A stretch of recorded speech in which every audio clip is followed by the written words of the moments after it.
Hello and welcome to the module Strategic Positioning and Choices. In the earlier module, we saw the importance of strategy and its three elements. In this module, we'll take the first two and discuss them in greater detail. How do you create a unique and valuable positioning? And how do you make the choices that lead to such a position?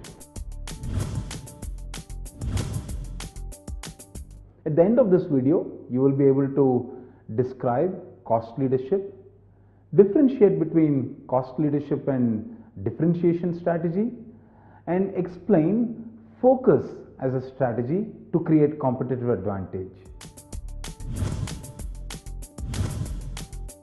Michael Porter, the strategy guru, has described three generic strategies to create this competitive advantage: cost leadership, differentiation, and focus. Let us look at this simple model. Profit is the difference between price and cost. Let us assume that the industry average price is here at P1 and that the industry cost level is here at C1. The difference between the two, D1, is the profit for the industry. Your goal to create competitive advantage would be to have a profit level D which is greater than D1 over here.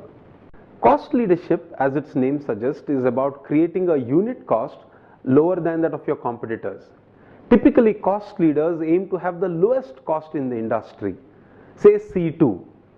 Therefore, your profit now, D2, is the difference between P1 and C2. Now let's see how this advantage works.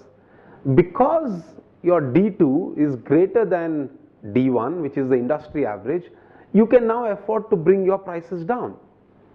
And you can bring it down to a level P2 and therefore take away market share.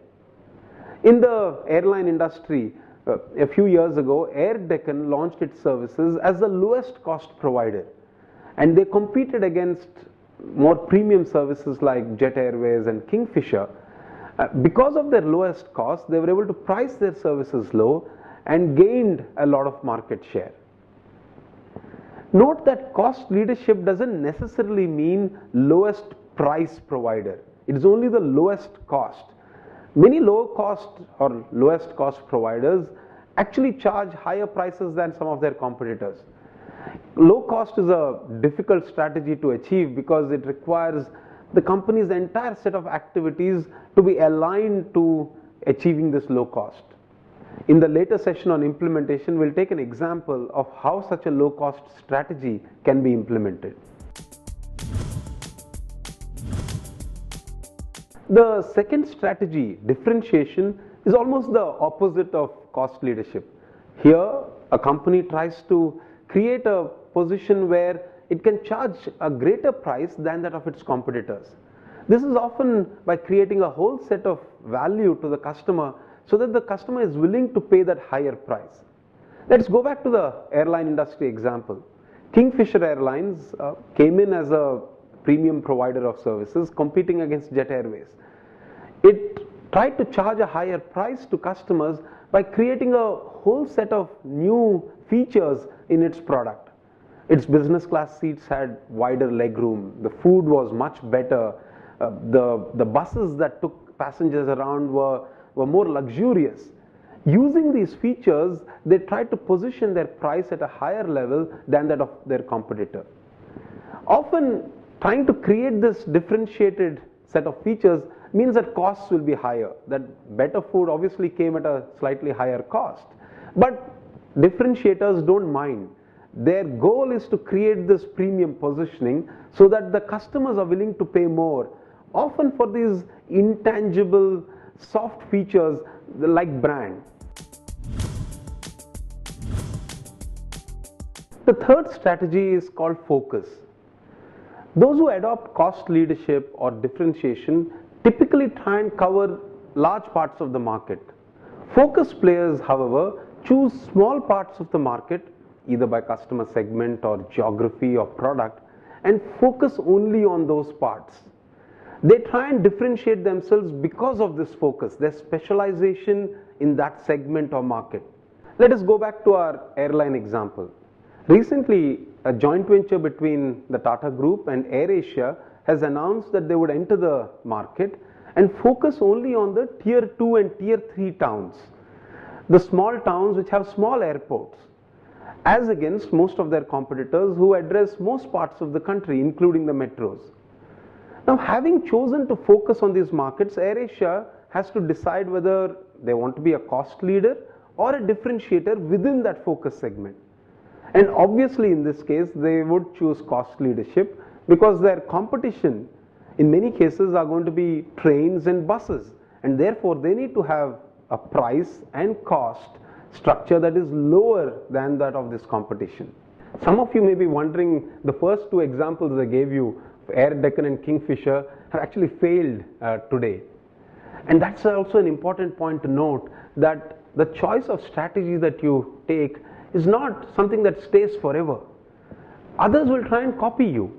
You have to constantly review the strategy that you've chosen and see, is it still valid in the current environment? How do you create that unique position even as others try and copy you? And the other important thing is that you have to implement your strategy well. You may choose a low cost strategy, but if your activities are not aligned to that low cost, you will still fail.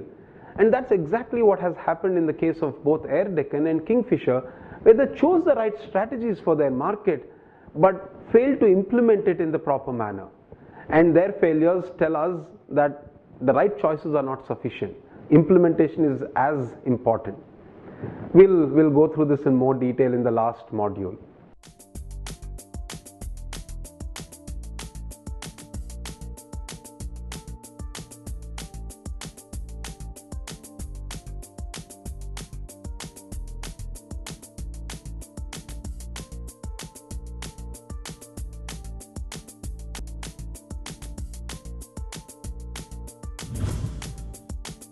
In this session, we looked at the three generic strategies: cost leadership, differentiation, and focus. Now I have some homework for you. Go look at the companies around you, big and small companies, and try and figure out which strategy they're pursuing. Or do it the other way around. Take each of the three strategies and come up with at least 2 or 3 companies that are pursuing that strategy. Share your observations and comments on the discussion forum. I will be checking in from time to time and providing my comments too. In the next module, we will now go into how do you create this strategic plan in a systematic manner. I look forward to seeing you soon. Goodbye.